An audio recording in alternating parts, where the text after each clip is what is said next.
Have you ever had a fish tank heater break? It can be extremely frustrating. And so in this video, we're going to be talking about some heaters that we have used in our fish room for a long time that have been fairly reliable for us. So I hope you enjoy the video. Hello everyone, this is Jason from Primetime Aquatics, and in this video we're going to be talking about this. This is the Eheim Tru Temp heater. This is not a sponsored video. This is just a heater that we really like, that we've had in our fish room for a number of years and have had really good luck because it's so reliable. Now currently we don't use a lot of individual heaters. In fact, we heat the fish room. If you want to see more information on that, I'll put that video in the upper right hand corner as well as in the description below. If you're someone who's starting to accumulate a lot of tanks in the same room, that video goes into some detail as to how to save a lot of money. But if you've just got a few tanks, this is definitely the way to go, heating individual tanks. Now we still have some individual heaters in our fish room, mostly for fish that are really sensitive to water temperature changes and or they are high dollar value fish. We want to make sure that if something happens in the fish room in terms of temperature, that those tanks are going to be okay. All right, so let's talk about what I really like about these TruTemp heaters from Eheim. One, they have been super reliable for us. We've had these things in our tanks for a number of years. We still have a couple in our tanks right now as backups, and we haven't had one of them break on us yet. The second thing is how thick the glass is. The glass I find to be much higher quality and much thicker than a lot of the other heaters out there. And so sometimes what you'll find is you'll look at a tank and this bottom part breaks and now you've got heating elements exposed, or you've got glass on the bottom of the tank, and those can be pretty dangerous things because the glass is sharp both for you and your fish. You don't want these heating elements exposed. And so this has been a really awesome thing for us. Now, next thing, and that is here, the temperature. You can see here that the temperatures go from the mid 60s, around 65, up to the low 90s.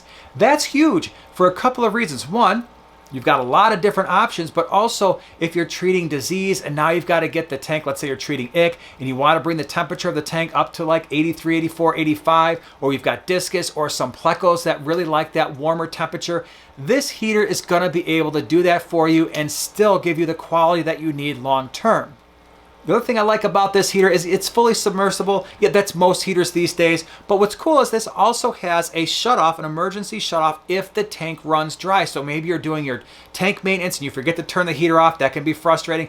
The last thing you want is your fish tank heater to be on when there is no water around it. It can overheat in a hurry. This has a shutoff if the water is not surrounding the heater. Now there are some things to consider if you're going to be purchasing an Eheim heater. Again, I'll put the link down in the description below. First thing is, these heaters, some of them tend to be pretty long, especially when you get into like the 300 watt heaters. My recommendation would be check the height of your tank. Also check the description on Amazon or wherever you buy it from, and make sure the length of the heater is not more than the length of the height of your tank. If it is, for me that's not the end of the world, because instead of having it completely vertical, wait for it, I do this. Not a big deal. Some people will just put the heaters in horizontally down towards the bottom of their tank. That works fine too. But if you're someone who absolutely positively must have their heater completely vertical and symmetrical with the tank, well, just double check and make sure that the length of the heater doesn't exceed the height of your tank. But again, like I said, for us, it's really not a big deal.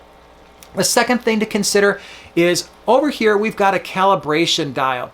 Some people don't like that.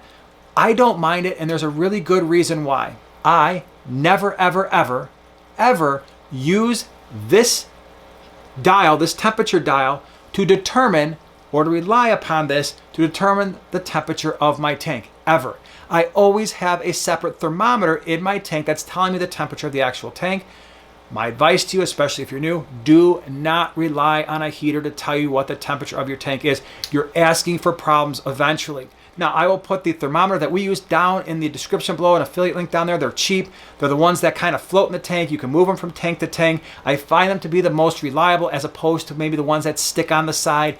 And they're certainly much cheaper than the ones that are maybe electronic, or you've got the temperature guns. Those are perfectly fine, but I like the fact that I can move these thermometers from tank to tank and they're super easy.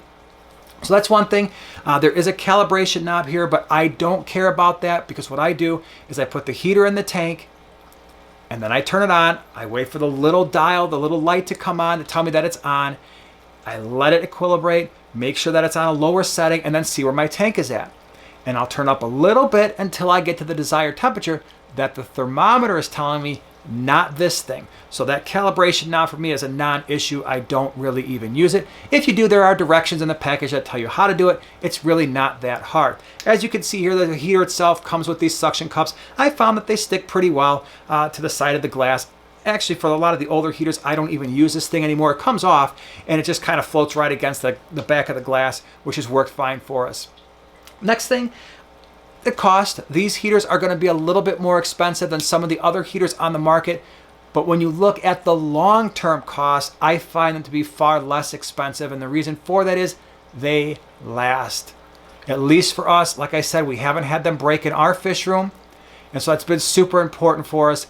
I don't have to replace the heater every year or 2 or 3 years. Yes, some other heaters might be a little bit cheaper, but if you have to replace them every couple years, that can be a bad thing. And even more importantly than that, it's not just the cost of the heater. Let's face it, if a heater breaks, it can be a catastrophe in your fish tank for one of 2 reasons. Either the heater goes out, in which case the temperature is dropping. We had that happen to us one time in a 37-gallon. It was a Lake Tanganyika setup. The heater went out and I didn't do my job. Our job as fish keepers, as we're feeding the fish, just real quick glance at the temperature of the tank. I would do that every day. For us, it's not a big deal because we heat our fish room now, but if you're just heating a tank, look at the temperature, make sure it's a proper temp. For us, I didn't do that one time, and the temperature dropped all the way to 66 degrees. It was there for a number of days. The fish started not eating. I wondered why. I looked at the temperature, and there was a problem.